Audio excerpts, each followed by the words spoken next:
give superpowers to Nick Madrigal. I think he's He needs them. all in stature, so I feel like if anyone needs the superpowers, it'd probably be Nick. 1-2. Swinging a drive toward right center. Back goes Robert. Back near the stands. That ball is gone. A game-winning home run for Chris Burrell. Can you believe it? Listen to this crowd. Welcome to the Brotherly Cubs podcast. I am John, and this is my brother Zach. We are your brothers who love everything Cubs baseball. If you enjoy talking about the Cubs, then hit that subscribe button, turn on the notifications, and join us every week as we dive into the ins and outs of the best team in the National League, the Chicago Cubs. Today at breakfast, Kayla told me, "Daddy, why do you look like that?" I was like, "What?" And she's like, "Why do you look like that?" And I was just kind of like, you mean like this right here? My face and everything? You're like, yeah, why are you bald? And I was just like, I don't know. I know it's not the most appealing thing, baby, but I'm working on it. So now I'm hitting the gym, thanks to my daughter. I'm in a Biggest Loser competition and Again. again, it's already in, another one, but I'm in it again. So I'm all self-conscious now about how I look and all that. So I'm like, man, have I had too much sugar today? I don't know. How do I look according to my 4-year-old daughter? So Daddy, why you know Ryan Gosling? yeah, I was just like, yo, I'm sorry. I'm trying my best. Okay. Why don't you look like the people on TV? Yeah. That might be what she's thinking. We like to start off each podcast with a playful question for all of our 17 subscribers. Feel free to put your answer in the comments. Today, Zach, I ask you if the Cubs players had superpowers, what powers do you think they would have, and which player would make the best superhero? This is a tricky question because they're all superheroes in my heart. It might be the most, you know, flamboyant question flamboyant statement I can make. I think Cody Bellinger could fly, or maybe PCA could fly. That dude's fast. He's an 80 grade defense, but I think he's an 80 grade speed or something like that. But Wow. I think Cody Bellinger would fly because I don't know if you know about the Cubs celebration they did this year, where they got on base and they would go like, what was it? I think they went like they did that, and they also did something else like this, Oh, right? wow. Like Cody Bellinger kind of looks like he's flying. He was Right. the one who came up with that Yeah. celebration, and the reason why is because his hand here, like he was saying, this is the baseball, and I like to hit it right here. Like the team at CubsCon, they asked him why are you hitting so well? Why are you on fire? And he just said, I like to just get the ball like right here when I hit it. I And think he it was has an uppercut swing, so Mike Talkman or somebody. They had interviewed somebody because yeah, Cody Bellinger, unfortunately, is not with us yet. But um, right. Yeah, Talkman was interviewed at CubsCon, yeah, and it's funny because he was the big topic at CubsCon, and everybody was speaking glowingly about him, and that was the celebration. And yeah, you had one celebration, Bellinger had another. They did one halfway through the season, and yeah, they all talked about Bellinger, how he's like an inspiration to the team. Like, he had terrible down seasons, came to the team and was on fire. And yeah, so I think he would be I think he would fly. I think if I thought about it enough, I would say give superpowers to Nick Madrigal. I think he's He needs them. all in stature, so I feel like if anyone needs the superpowers, it'd probably be Nick. Yeah. And we would give him just, ton of muscle. Like get that ball out of the infield when you hit it, man. I think of an Ant-Man thing for him, right? Like he's so Yeah, short, he's like 5'7". that's true. Yeah, give him some Ant-Man powers and yeah. He's closer to being Ant-Man than others. If you shrunk him down like a couple feet, he would be really hard to see. So I don't know, 3 foot, I guess he'd be a dwarf or something, or I don't know the correct term to call him, but he would be very small. He may legally be that right now. I'm not sure. Right. So let's move on to the latest news and stats. The meat and potatoes of our podcast here. Josh Hader just signed a 5-year, $95 million contract with the Astros, making him the richest relief pitcher in history marking a dominant bullpen in Houston. Zach, what are your thoughts on this? Yeah, so it's funny because Edwin Diaz signed a 5-year, $102 million deal, and there was a thought that Hader wanted to beat the deal, and it turns out the Mets are the Mets are known to do deferrals. Going back to Bobby Bonilla, that's just been a running joke with them for Bonilla was Mets, right? Or am I losing Yeah, my mind? it was. Okay. So I don't really know what deferrals Edwin Diaz has, but you remember the Ohtani deal had massive deferrals as well, which gives it a lower value if you defer the money out further because of inflation, all that kind of stuff, time value of money. So I guess technically, even though Hader got 7 million less, he got less deferred money. So his present value was just slightly better than Diaz, which is super annoying that did it because I was thinking if he wanted to be richer, he'd get 110, 120, 130. But the Cubs were never going to be in that market, unfortunately, unless it was maybe a 2 or 3 year deal. That could have been something. But unfortunately, we're still empty-handed, and the Astros are now stupid rich in back end arms. Presley, Abreu, Hader. That's disgusting. Yeah. I'm sick. Like it's nauseous. That's how gross that is. I was just happy he didn't go to the Dodgers. I mean, like Right. that's Yeah. anybody but the Dodgers, like in the NFL playoffs, it's anybody but the Packers right now. So I'm glad, that the Yeah. Packers are eliminated, but that's Well, a I'm a sad. Bills fan, so Yeah, that's right. You're a Bills fan now. That's right. Or we are. So when I first saw that, my initial instinct was probably similar to how you were reacting. This is just stupid. I mean, the money is insane, but then you're like, well, who's closing then, right? Because you have Ryan Presley, Josh Hader. I would assume, obviously, Hector Neris is not going to come back unless they somehow sign him to a contract as well. But yeah. otherwise, we're looking at a pretty dominant back end of the bullpen for the next 5 years at least.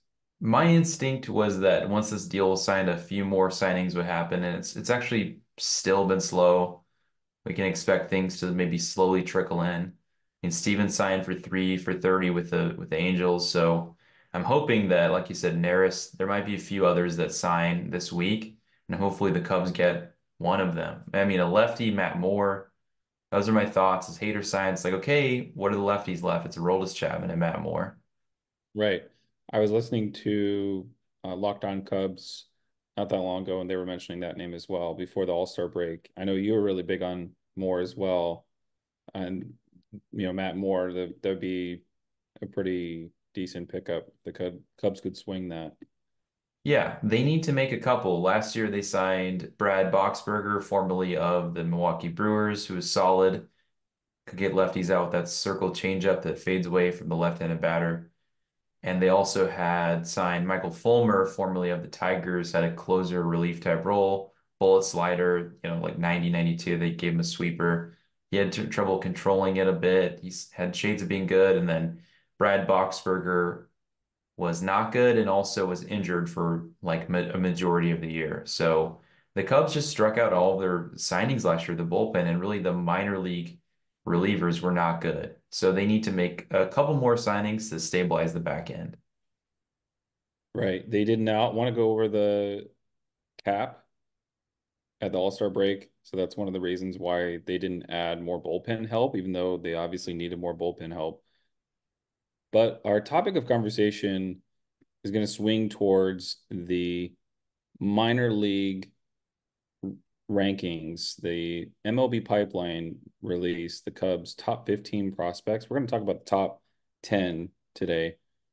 And I found it interesting. I just checked this out a few minutes ago, but Matt Shaw had actually moved down from 5 to 7. Wow. So if you check right now, yeah, it was kind of for the just for the convenience of our conversation.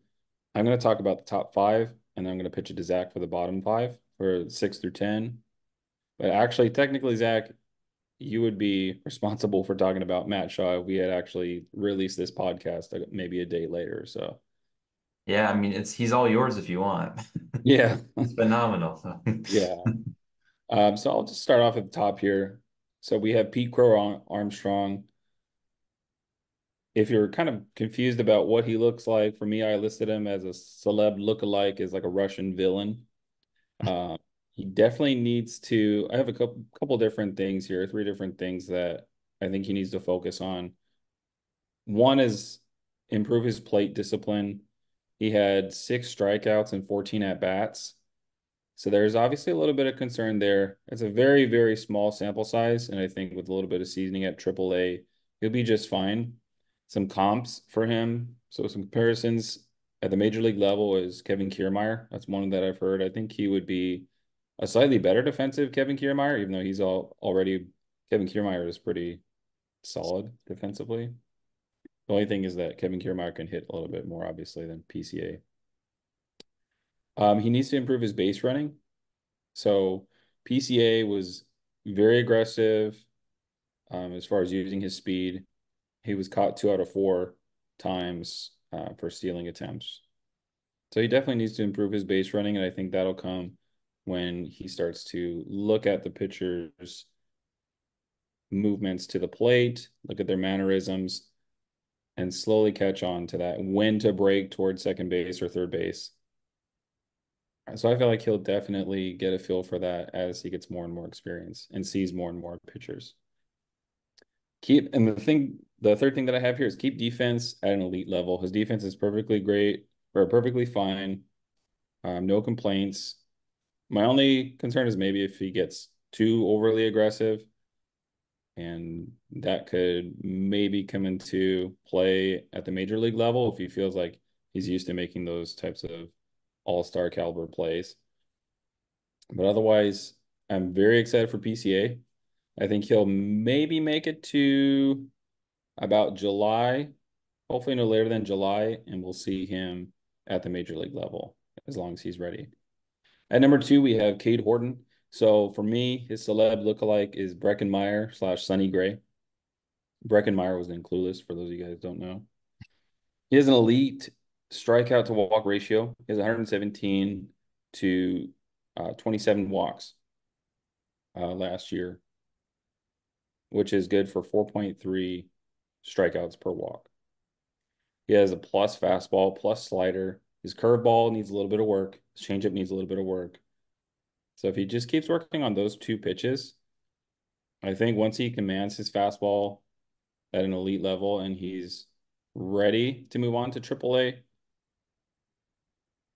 then I think he'll be just fine. My hope for him is to graduate fast, maybe 88 to 90 innings pitched at the minor league level, and then graduate to the majors. I'm really excited about Cade Horton. For me, I actually rank him ahead of PCA as far as hype. I think he's got tremendous value, maybe in a little bit more value than PCA. But right now, he's at number 2 at MLB Pipeline. Michael Busch is number 3. His celeb lookalike, if you're not sure what he looks like, he kind of looks like Simon Pegg. He's a strong lefty bat, projected by many to play first. He's played all around the diamond. He's played third base, second base. He can spot start in left field if he needs to. He doesn't have a great arm, and he's not extremely fast. But he does have tons of power and a lot of potential to be an everyday MLB player at first base. Forbes scouting report had him with great hand-eye coordination, good balance, projected to hit about 20 to 23 home runs, which I think we discussed previously.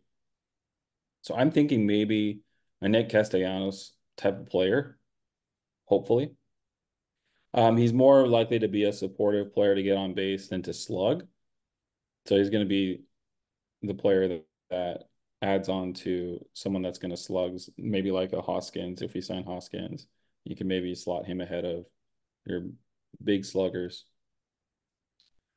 Then number 4 is Owen Caissie. Aaron Layton from justbaseball.com noted that he had an average exit velocity of 94 miles per hour, which would rank in the top 15 in Major League Baseball.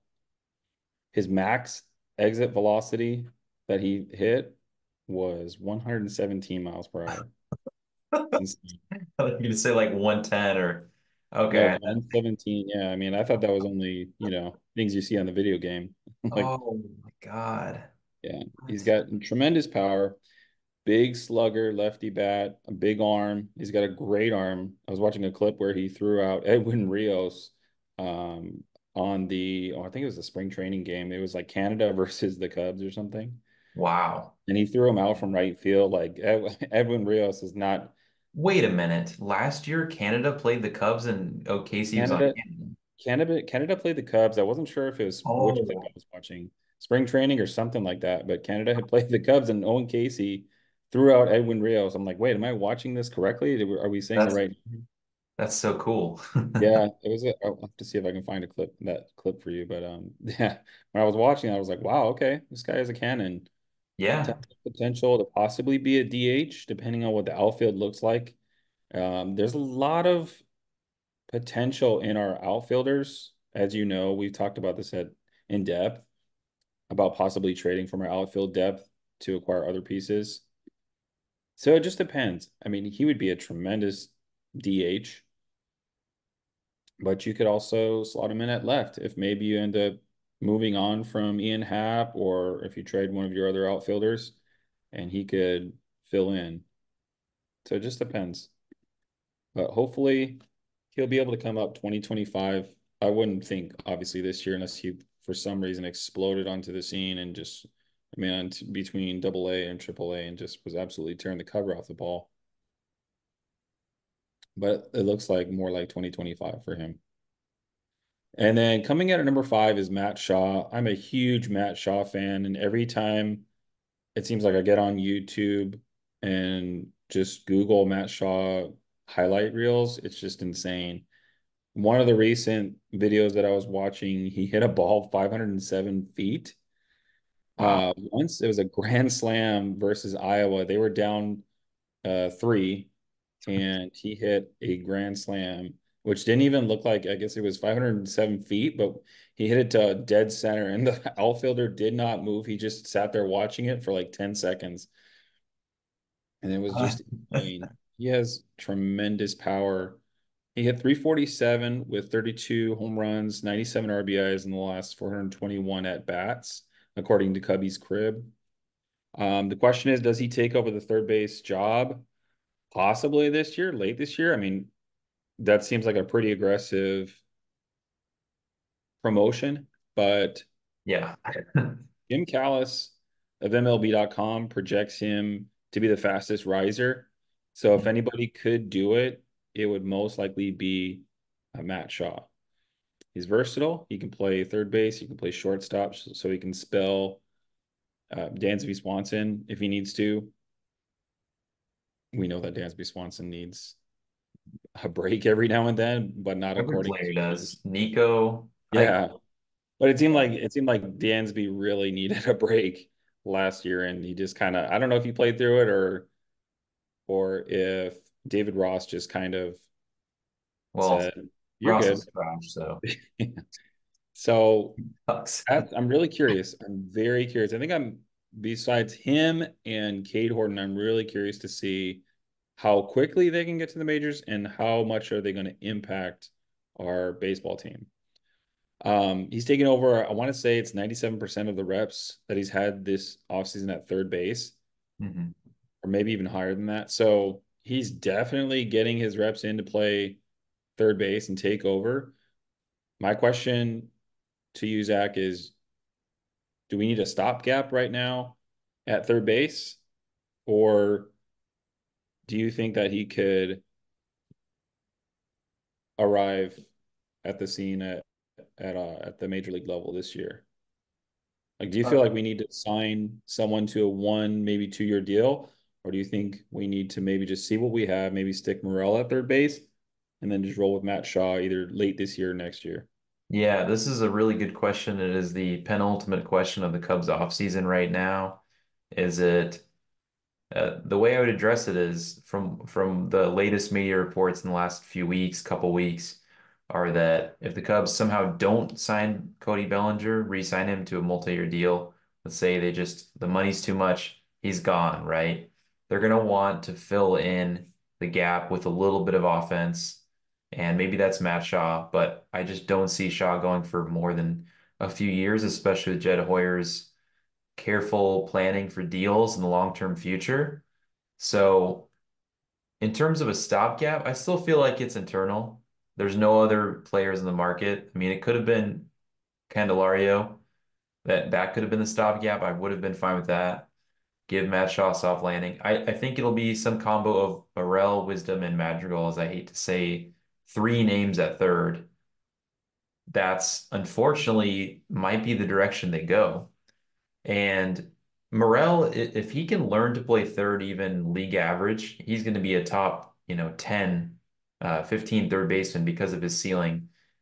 Wisdom is going to platoon a little bit, and then Madrigal seems to be the best third base defender right now.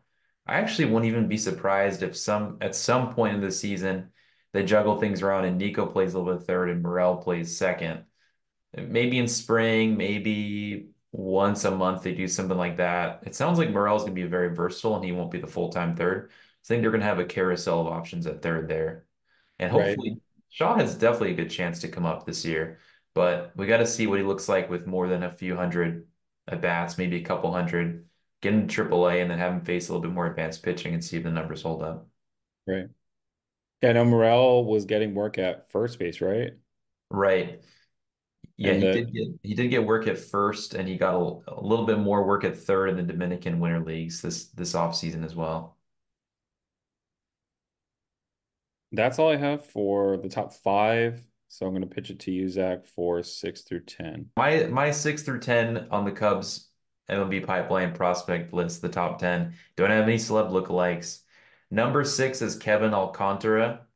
He's played at the highest level was Double A, but mostly he spent the year at High A South Bend, otherwise known as Advanced A ball, or known as just A ball. They just say low A sometimes.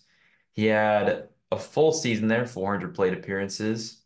He had 12 homers, 66 ribbies, 15 stolen bases, and he struck out 23% of the time. So we like to look at those strikeout and walk numbers and be like, all right, are you over 30? Are you over 20? Caissie was over 30 last year, I think in the high 20s at one point. So Alcantara being under 25% strikeout is a major like on our end for sure. And then a 7.6% walk rate. So he's walking at a little bit below average clip, but the strikeout rate's not out of control. His average 286, which is again solid, 341 on base, and he had a total OPS on base plus slugging, for those who don't know, of 807 at that level. So 466 slug, which just means he's hitting a lot of doubles. He had those home runs, and he's got a lot of potential. He had a 24% better than average batting. WRC plus is another metric we like to use. That's highly correlated with OPS. Just means he's hitting the cover off the ball. He's hitting very well, and he's got speed, and I think he's 6'6". This dude's tall. He's one of the tallest outfielders in the minors right now in terms of how he's projecting. He's still gonna project out to hit between 15 and 20 home runs, maybe more. I think he's a tradable candidate just because the Cubs have so many outfield prospects right now. They're John, you've mentioned the number 1 and the number 4 Cubs prospects and here in their top 5. Those are both outfielders. One plays center, one plays right. Who knows where Seiya Suzuki's going to go or Ian Happ's going to go? That's the major question, right? So Kevin Alcántara on MLB Pipeline, they have the ETA. They think he'll come up in 2024. I think he's going to sit this year at Double A, get some time, and then I think he's going to go to Triple A and end the season there. And then 2025, I believe he'll have a good chance to come up and make a difference, but they're going to have to open up some time from the outfield core, unfortunately. He's not an easy fit, so I think there's still a chance they trade him in a bigger deal.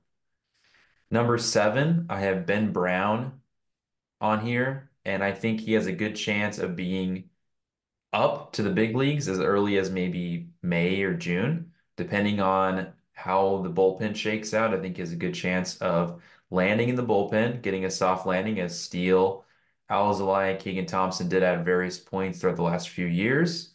He also has a ceiling of kind of a mid-level starter and eventually could replace Hendricks or Tyone in the back of the rotation if he has a good year.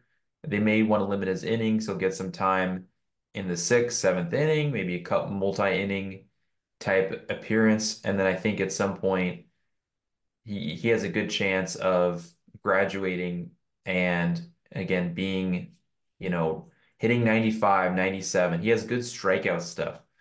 The only issue right now with Ben Brown is that he needs to control the ball a little bit better. So he's basically shown plus stuff at every level, even going all the way back to 2018 with the Phillies. So he had rookie ball, the Cubs got him in a trade, and then as soon as he got traded, he bumped up from high A to double A. And he then went on to have 12.7 and 13.8 Ks per nine, who's striking out on average 1.5 batters per inning. This is like half the batters he's facing, he's striking out. That's insane. What are your He's concerns about is there any injury concerns or at this point, not yet, only because he did have a major injury, I believe, in either 2019 or 2021. hmm, I know he came back for the Phillies and he did a little bit better once he got back on the field. And then with the Cubs last year, he I believe he had a triceps injury, but I'm not 100% sure what his injury was. Anything along the elbow you get scared of. I'm not super concerned yet. It's been a while since his last major injury, and he didn't have any major injuries with the Cubs last year. However, he did struggle. He had a 5.3 ERA at AAA, and he did start quite a few games, but he was also in the bullpen. So 15 games started, 7 games in the bullpen. After he got injured and tried to come back in the bullpen, he struggled a little bit. So I'm curious if he'd be better with a more consistent role. He did strike out a ton of guys. His walk rate ballooned at AAA. So right now that's his next step is probably to go straight to AAA and see if he can stabilize the walk numbers. He's at 6.32 walks per nine, which is a ton. He's walking a ton of guys at that level, 72 innings. That's a good sample. So we do like his strikeout numbers, obviously. His ground ball rate needs to get up from where it was at AAA, but they're going to give him a couple months, let him cook 60, 50, 60 innings. And then once he hits that mark, they'll probably keep him under 130 for the year. So I don't foresee him starting unless there's, of course, an injury, right? The Cubs have a lot of depth, so we'll see if he even gets a chance to start very much, maybe in a spot role. But I'm hoping he can keep that up at that higher level for sure. The number 8 on our list is Moises Ballesteros. This guy is a hit tool machine, which is a weird thing to say about someone other than he doesn't strike out a lot. And essentially, back to back of our players here in this range between 8 and 9, these are both hit tool guys, Ballesteros and Jordan Triantos, or James Triantos. Sorry, I'm switching tabs here. I was getting ahead of myself with Jordan Wicks. But my Moises Ballesteros is in an interesting position right now because he is a catcher that isn't projecting as well as a catcher in terms of how he plays defense. He made it up to Double A last year, at High A South Bend last year, a majority of his time. He actually floated between Low A and High A. But his at the highest level, where he had a decent sample, 9% walk rate, which is really good, and only 19% strikeout. At the low A level, he only had 12% strikeout. Those are insanely good. And he's posting over 400 slugging at both levels. So he had 14 homers on the year. So this guy has got a good hit tool. I'm just a little nervous about where he projects defensively and where the Cubs could see him. And so anywhere in the 6 to 10 range, I have these guys all as tradable. Number 9 is James Triantos. He was known for having a really good Arizona Fall League season here in this offseason. He's not showing a ton of power so far, but he's more along the hit tool line, getting contact. At high A, he had a 10% strikeout, low A, 16%. Maybe he'd like to walk a little bit more to get his on base up or his OPS up. He needs to slug over 400, needs to hit closer to like 10 home runs. At low A, he hit 7. So I think he needs to embrace his utility role and he needs to hit just a little bit more, maybe a little bit more gaps, a little bit more power in order to fit in a utility role. That is sort of his ceiling. And again, I could also see him being tradable only because there's already middle infielders that are good. Maybe his ceiling is sort of like a bench player, like a Madrigal, but slightly better. And the last player we have on our list is someone who's going to graduate very quickly. I'm not even sure how he's still on this list. Jordan Wicks, who moved up to the majors this year. He went from AA to AAA to the majors, and he logged 58 innings, 30 innings, and then another 30 innings, 34 innings at the big league level. His numbers actually, got a little bit worse in terms of strikeouts per nine from 10 to 8 to 6. He needs to strike out more batters. A AAA, 8 strikeouts per nine is fine. 3 walks per nine. Those are all solid rates. He had a 3.8 ERA in the AAA level, and then when he got to the bigs, 4.41. This guy's going to pencil in as your 5th starter this year. He's got a great repertoire, a changeup, a couple good breaking ball offerings, and a fastball between 92 and 94. He's got a ceiling of like a mid-level starter because he's got great command and control, sort of like a left-handed, faster Kyle Hendricks because of a changeup. He's got the pitchability factor. He needs to just get the strikeouts back in line and park the ERA under 4. And I think his goal this year should be between 130 and 150 innings. If he can do that, bring bulk innings to the back end of the rotation, I think he's got a good chance of, obviously he's going to graduate, but also being extremely valuable to this team. I'm really excited to see what he can do, and he was drafted in 2021, so it's really awesome that in 2 years he already made it to the bigs and put up pretty solid numbers. All right, thanks. Oh, sorry. As for the rest of the list that we went through, we kind of brainstormed to look at the top 15. MLB Pipeline does the top 30. I foresee Jefferson Rojas, Michael Arias, potentially Mervis or Canario, Alexander Canario, if they stay on the team, and Drew Gray as moving up into the top 10 very soon, especially once PCA, Horton, Busch, and Ben Brown all are expected to graduate this year. So a ton of good prospects, and they're all major league ready, which is freaking awesome. Yeah. Out of those 15, choose 3 that you feel like you're really excited about. Like you can't wait to see them at the major league level. Which 3 do you think out of all 15? PCA, Horton, and Shaw, they all have the highest ceiling. PCA's got the speed and the defense. Horton's got breaking ball offerings and a good fastball, good spin rates. He's nasty. And Shaw's got a wicked swing, and I think he's going to end up being a tremendous athlete and play third. So I'm excited about that. But that is all the time we have for today. Thanks for joining us on the Brotherly Cubs podcast. If you have any thoughts on today's podcast, comment them below. Or if you have another topic like us to talk about, let us know. Make sure to hit the subscribe button, turn on the notifications, or join the conversation with us on Twitter at Brotherly Cubs or on Spotify at Brotherly Cubs. I'm Zach, and this is my brother John, and we will see you next time. Peace.